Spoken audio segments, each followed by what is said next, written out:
All right, troubleshooting process.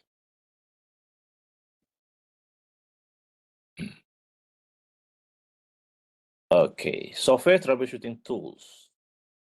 Common software troubleshooting tools include the following items. First, network management.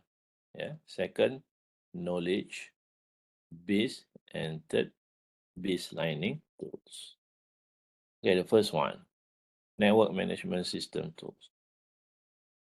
Network software include device level monitoring, configuration, and fault management tools. Tools can be used to investigate and correct network problem.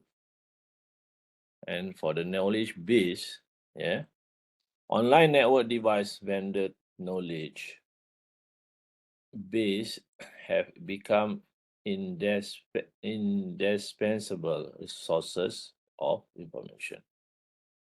When vendor-based knowledge bases are combined with internet search engine, a network administrator has access to a vast pool of experience-based information. Baselining tools. Many tools for automating the network documentation and baselining process are available. Baselining tool help with common documentation tasks such as network diagram, update network, software and hardware documentation, and effectively measure baseline network bandwidth use. Right. The next, protocol analyzer. A protocol analyzer can capture and display the physical layer to the application layer information contained in a packet. Protocol analyzers such as Wireshark, okay, can help troubleshoot network performance problem. Okay, this is the one.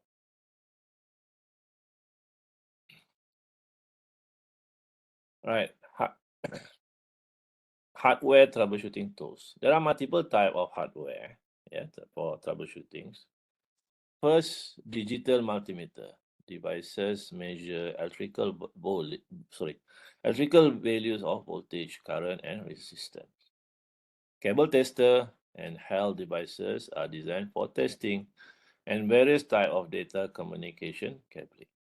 And for cable analyzer, actually for multifunctional handheld devices used to test and certify copper and fiber cables. And for portable network analyzer, specialized device used for troubleshooting switch network. Yeah, troubleshooting switch network and VLAN. And Cisco Prime NAM browse-based interface that display device performance analysis in a switch and routed environment. Syslog server as a troubleshooting tools. Okay, syslog is used by syslog client to send text-based log messages to a syslog server. Okay, log messages can be sent to the console. Okay, VTY lines, memory buffer, or syslog server.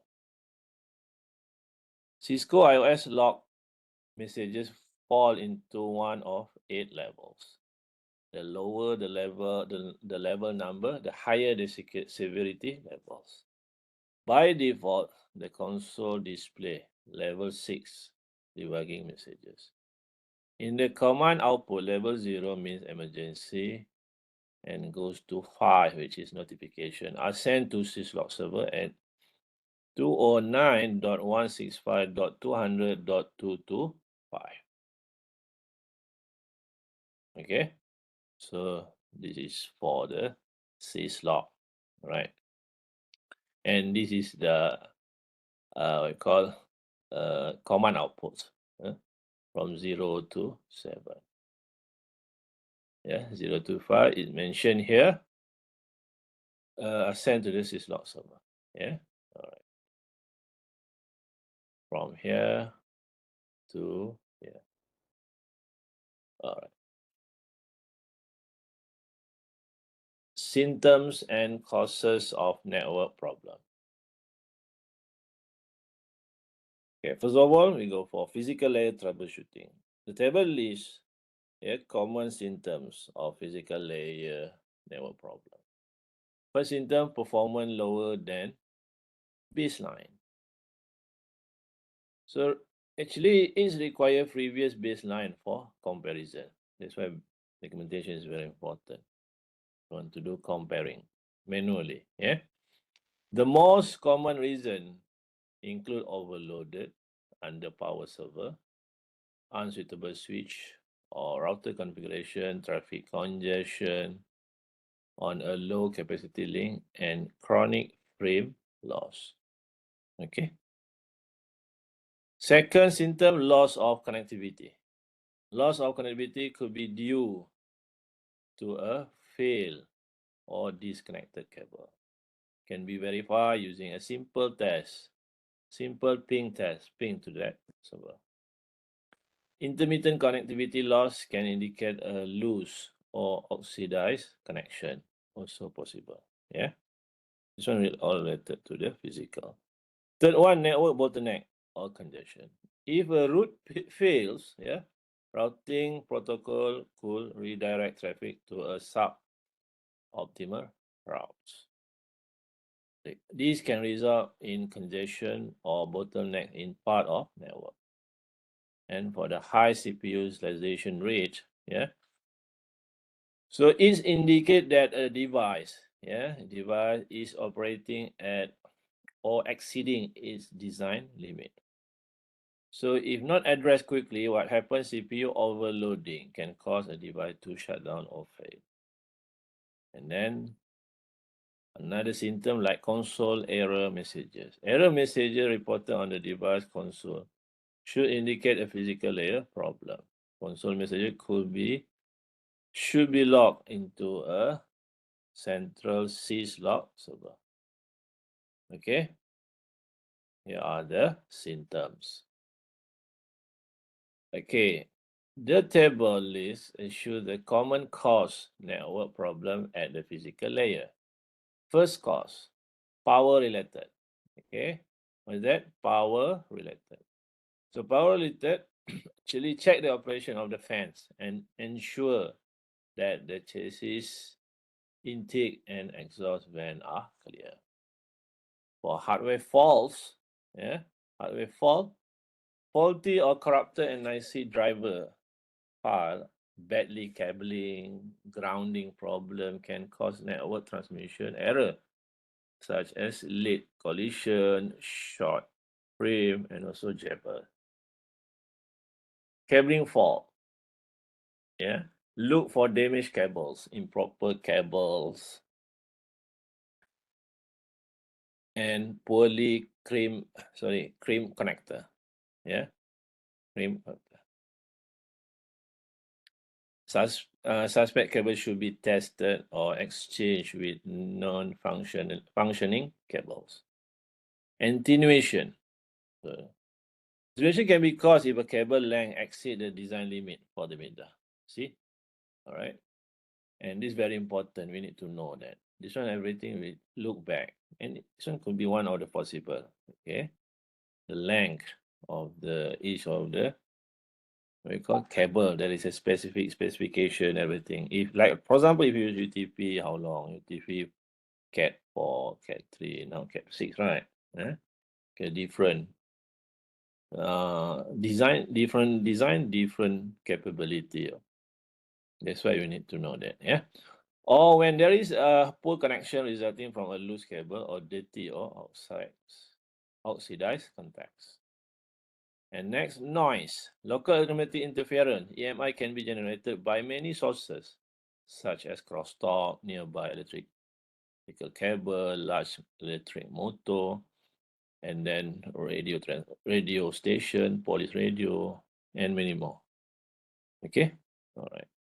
So interface configuration error. Causes can include incorrect clock rate, incorrect clock source, and interface.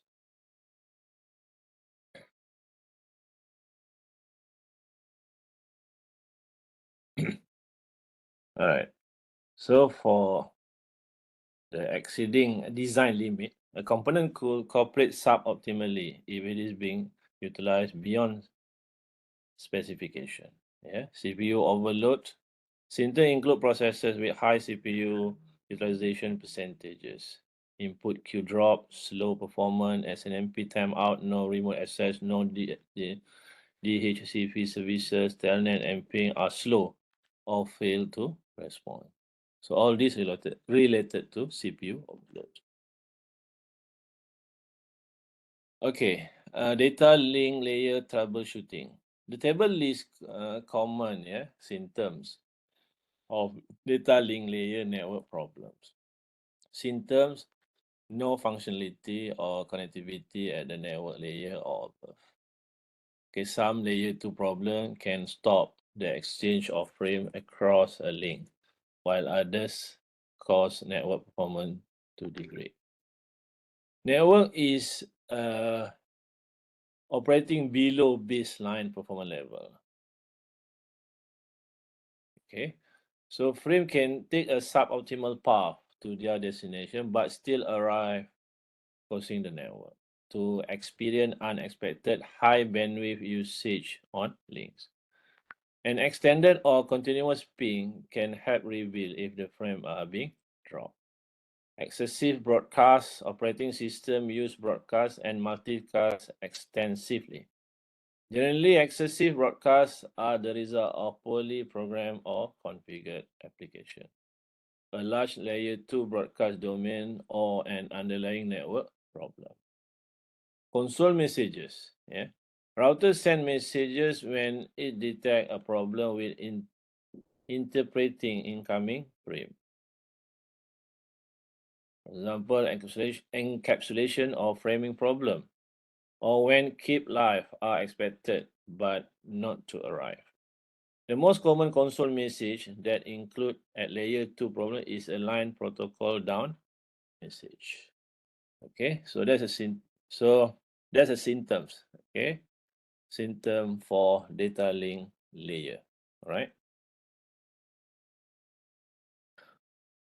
So the table list issue the common cause of network problem at the data link layer. So continue on the data link also. So encapsulation error occur when it placed in a field by the sender are not what the receiver expect to see. Address mapping errors occur when layer 2 and layer addressing is not available. Framing errors. Framing error can be caused by noisy serial line, an improperly designed cable, faulty NIC, deflect mismatch, or incorrect configured channel service unit, or CSU. Yeah, CSU means configured channel. Channel service unit, CSU line clock. STP failure or loop. Most STP problem, spanning tree, spanning tree, protocol, are related to forwarding loops that occur when no ports in redundant topology are blocked and traffic is forwarded in circles indefinitely. Excessive flooding because of high rate of STP topology changes. Okay, the table is a common symptom of network layer problem. Okay, now on for network layer. First, network failure occurs when the network is nearly or completely non-functional, affecting all users and applications on the network. These failures are usually noticed quickly by user and network administrators and are obviously critical to the productivity of a company. Suboptimal performance. These involve a subset of users, application and destination, or type of traffic. Optimization use can be difficult to detect and even harder to isolate and diagnose. This is because they usually involve multiple layers or even a single host computer. Determining that the problem is a network layer problem can take time. Okay, this one based on experience. Okay, this is more on good market actually, not just this for troubleshooting, network, everything. If you have a good knowledge, that's very important. Basically based on your experience, yeah. When you work long, yeah, or longer, you got experience 1 or 2, 3 experience in the network performance. So your demand, okay, for this job very high. Okay, see, okay, all right. This one for security and network performance, everything. This is very important. Okay, try to learn a lot based on this. Okay, jump to this field of area on diagnosing, troubleshooting. Every layer we look. Okay, all right. Continue on the same network layer problem. So general network issues like alternate change in the topology may unknowingly have effect on other areas of the network. Determine whether anything in the network has recently changed, and if there is anyone currently working on the network infrastructure. Connectivity issue, check for the equipment. Connectivity problem include power problem, environmental problem, layer 1 problems such as cabling, bad ports, and also ISP problem, Internet Service Provider. And next, regarding routing table, check the routing table for anything unexpected, such as missing route or unexpected route. Neighbor issues, check to see if there is any problem with the router forming neighbor adjacencies, in our OSPF. So look for that also. And topology database, check the table for anything unexpected, such as missing entry or unexpected entry. And this is for transport layer troubleshooting ACL. The table lists area where ACL misconfiguration commonly occur. First, selection of traffic flow. So it will affect all the performance. Yeah. Okay, misconfiguration. First, selection of traffic flow. And ACL must be applied to the incorrect interface in the correct traffic direction. This one regarding ACL. What is ACL? Access control list. So be careful on this. It's very important. It will affect also the performance of the network. Order of access control entry. The entry in the ACL should be from specific to general. Implicit deny any. This one also you have to be very, very careful. The implicit ACS control entries can be cause the ACL configuration, misconfiguration. Yeah, addresses and IPv4 wildcard masks, complex IPv4 masks are more efficient, but are more subject to the configuration error. The selection of transport layer protocol also is important that only the correct transport layer protocol be specified in the ACE. Okay, when you create all the ACE, you have to be very careful as well. The source and destination port, ensuring that the correct inbound and outbound port are specified in the SE. Use the established keyword. The established keyword applied incorrectly can provide unexpected result. This one have to be beware as well. Yeah, using established keyword. Uncommon protocol. Not familiar with that. Misconfigured ACL often cause problem for protocol other than TCP and UDP. All right, this one transport layer troubleshooting, not for IPv4. Yeah, and we'll address translation. The table lists common interoperability area with NAT. First, BOT, boot P, and also DHCP. The DHCP request packet has a source IPv4 address 0.0.0.0. However, NAT require both a valid destination and source IPv4 address. Therefore, boot and also DHCP can have difficulty operating over a router running either static or dynamic NAT. Configuring IPv4 helper features can solve this problem. And DNS. A DNS server outside the NAT router does not have an accurate representation of the network inside the router. Configuration, the IPv4 helper features can help solve this problem. SNMP. SNMP station on one side of NAT router may not be able to contact SNMP agent on the other side of the NAT router. Configuring IPv4 helper features can help solve this problem. An issue on tunneling and encryption method. Encryption and tunneling method often require that traffic be sourced from a specific UDP and TCP, or use a protocol at the transport layer that cannot be processed by NAT.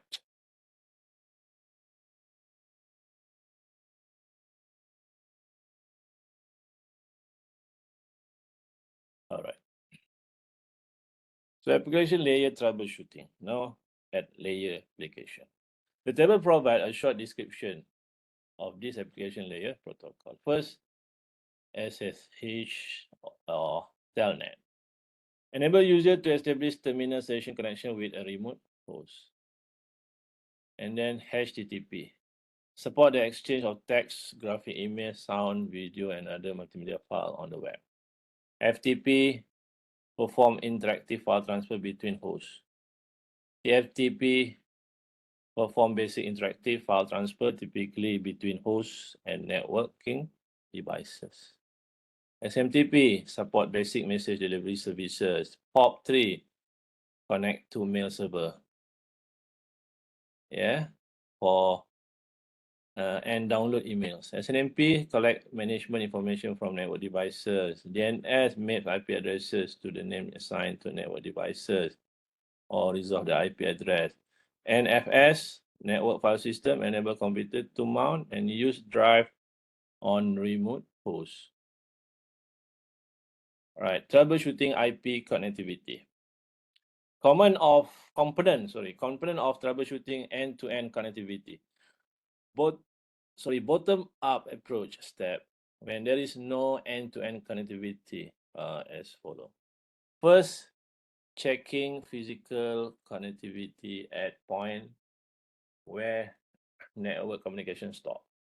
Second, check the duplex mismatch. Third, check data link and network layer addressing on the local network. Next, verify that the default gateway is correct. Next, ensure that devices are determining the correct path from the source to the destination. 6, verify the transport layer is functioning properly. Next, verify that there are no ACL blocking traffic. Finally, ensure that DNS settings are correct. So this is a few steps that normally we follow from the physical and goes to the bottom up, goes to the application layer. Right? Okay. End-to-end connectivity problem initiates troubleshooting. Usually what initiates a troubleshooting effort is the discovery that there is a problem with end-to-end connectivity. Two of the most common utilities used to verify a problem with end-to-end connectivity, such as ping and trace route. Okay, between end-to-end connectivity. Step 1, verify the physical layer. Okay, first of all, think about the physical layer. Maybe unplug the UTP cable, we doesn't know, but double check that. Okay. The show interfaces, okay, by using show interface means we use this to check the physical condition of the physically of that device, whether it's connect or not. Show interfaces command is useful when troubleshooting performance-related issue and hardware is suspected to be at fault. Of interest in the output are the interface stops, input queue drop, output queue drop, input errors, and also output errors. Okay, verify that. So show interface at Giga Ethernet 0/0/0. Check first. Okay, what are content? This one the content. Input queue. Double check that. Okay, that's maximum input errors. This one, and also output errors. Okay, this is how we study through this show interfaces command for each of the interfaces. Okay. Second step, or step 2. Yeah. Step 2, check for the duplex mismatches. Yeah. The IEEE 802.3AB Gigabit Internet Standard mandates the use of auto negotiation for speed and default, and practically all fast Ethernet and IC or interface can also use auto negotiation by default. Problem can occur when there is a duplex mismatch. Okay, between show interface, this one. Fastening up is a 20. And then we have this kind of the info like, this one, full duplex. Okay. And another connection at S2. Okay. We check that connection, but this is different. This is a half duplex, this one a full duplex. Between these two interfaces, and at switch 1 we check. And then we do check on this S2 as well, the connection, and using show interface command on that port. So these two are connected. Yeah, these two are according to the topology connected. Okay, so we need to verify that connection. Okay, all right. Step 3, verify addressing on the local network. So the RP Windows command display and modify entry in the RP cache that I use to store IPv4 addresses and their resolved Ethernet physical MAC addresses. Okay, all right. ARP, yeah. We have learned ARP before when we plug and play our devices. So we need address resolution protocol. So verify address on the local network using this. Okay. And also troubleshoot VLAN assignment example. This is very complex because it's a logical topology.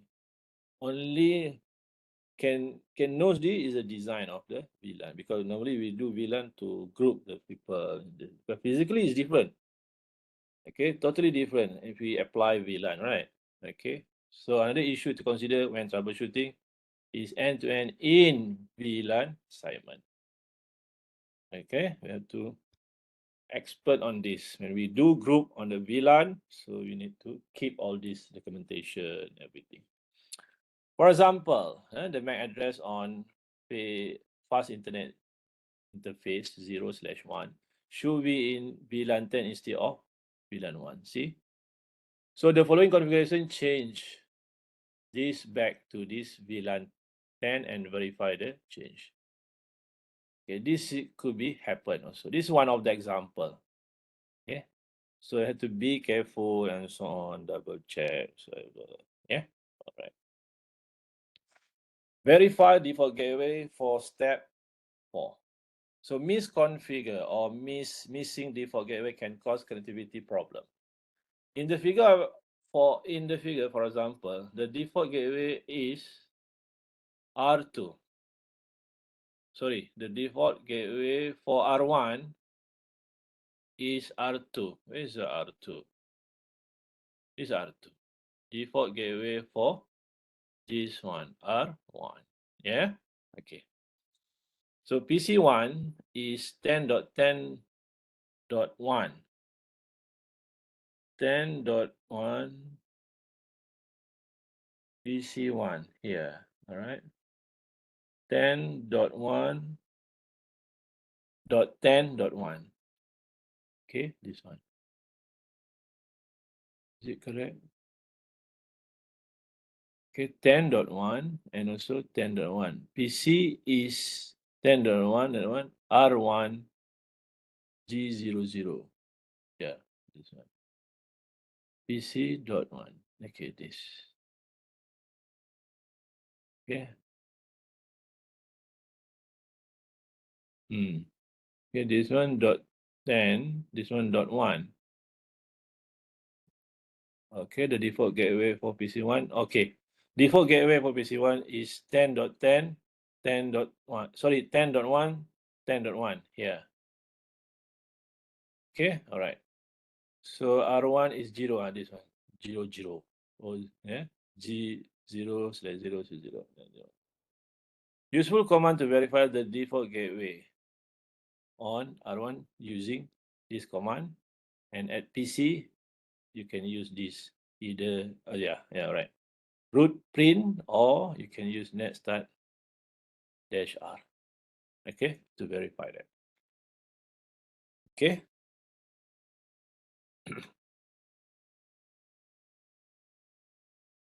All right, troubleshoot IPv6 default gateway example.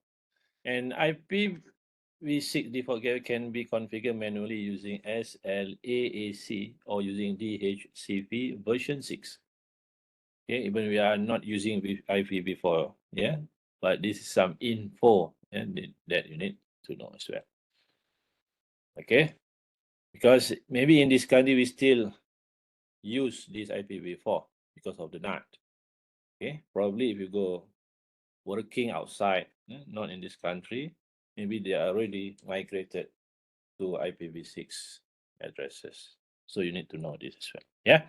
For example, a PC is unable to acquire its IPv6 configuration using SLAAC on the protocol. The command output is missing the all IPv6 router multicast group. Okay, when they check this, so missing all the information. So R1 is enabled at IPv6 router, and now the output verify that R1 is a member of this IP, that all IPv6 routers multicast group. Okay, so we do configure at R1 config unicast and show IP. So first check and then check the show IP. So we run this unicast, right? Routing, do set again, and now we have info of that. Okay, for the FF2. See this one, right? Okay. So step 5, verify correct path. When troubleshooting, it is often necessary to verify the path to the destination. We have destination IP address first and match the routing table. This is the command that we can go through this. Yeah. The figure describes the process of for both IPv4 and also IPv6 routing table. The process forwarding IPv4 and IPv6 packet is based on the longest bit match or longest prefix match. All right. And then next, the routing table process will attempt to forward an packet using an entry in the routing table with the greatest number of the leftmost matching bits. The number of matching bits is indicated by the prefix length of the route. Okay, here is the flow. Yeah, the flow or flow chart of that troubleshooting. All right, so in order to verify correct path. So step 6, verify the transport layer. Two of the most common issues that affect transport layer connectivity include ACL configuration and NAT configuration. A common tool for testing transport layer functionality is the telnet utility. For example, administrator attempt to telnet R2 using port 80. Port 80. Okay. So do telnet and then open again and then check. Yeah. This one you can check that. If telnet is open, and normally many administrator right now, we close this telnet and we allow for the SSH because SSH is more secure than telnet. Okay, so this is how we verify. Yeah. So now step 7, verify ACL. On router, there are maybe ACL that prohibit protocols from passing through the interface in the inbound or outbound direction. Okay, check that or verify that. In this example, ACL 10, sorry, ACL 100. Okay, ACL 100. Okay, this is the name of the list. Okay. Has been correctly configured inbound on G00, G/0/0/0 instead of inbound on S0/1/1. Okay, show IP interface. Show IP interface serial. Okay, check first this one. Okay, this one is here. Check first. Include access list. So access list is not set yet. See, not yet. Okay, so go to R3 and then check again R3. Show IP interface at G. Include access list. Okay, so now it's supposed to be in serial list, right? So but it's already set for G after we do check on G interface. Yeah. So outgoing common access list is not set. Okay, so this one is already set. Okay, so how? The SL is removed from G and now we do changes. How? Go to interface. Okay, the one that we want to have to release or you have to remove from the G, yeah, and then no IP. This is the command. We exit, and then interface back to the serial interface and do set on that. Okay, again. All right. So this is how we do on using a command setting to change the ACL on the appropriate interfaces. All right.